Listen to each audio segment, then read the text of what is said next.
July 14 മത്തായിയുടെ വിശുദ്ധ സുവിശേഷത്തിൽ നിന്നുള്ള വായന. അദ്ധ്യായം 10 34 മുതൽ 11 അധ്യായം 1 വരെയുള്ള വാക്യങ്ങൾ.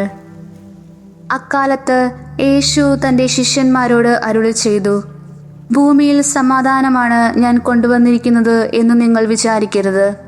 സമാധാനമല്ല, വാളാണ് ഞാൻ കൊണ്ടുവന്നിരിക്കുന്നത്.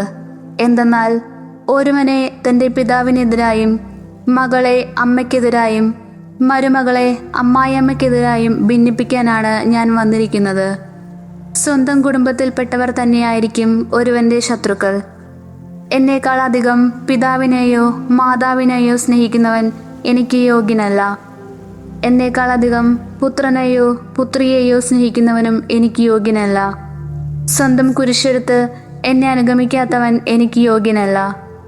സ്വന്തം ജീവൻ കണ്ടെത്തുന്നവൻ അത് നഷ്ടപ്പെടുത്തും.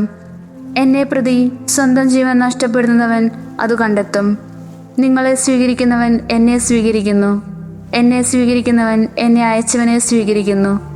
പ്രവാചകനെ പ്രവാചകനായി സ്വീകരിക്കുന്നവന് പ്രവാചകന്റെ പ്രതിഫലവും നീതിമാനെ സ്വീകരിക്കുന്നവന് നീതിമാന്റെ പ്രതിഫലവും ലഭിക്കുന്നു.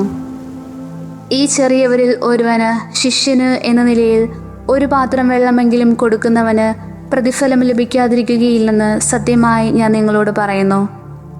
യേശു 12 ശിഷ്യന്മാർക്കും നിർദ്ദേശങ്ങൾ നൽകിയതിനു ശേഷം അവരുടെ പട്ടണങ്ങളിൽ പഠിപ്പിക്കാനും പ്രസംഗിക്കാനുമായി അവിടെ നിന്ന് പുറപ്പെട്ടു.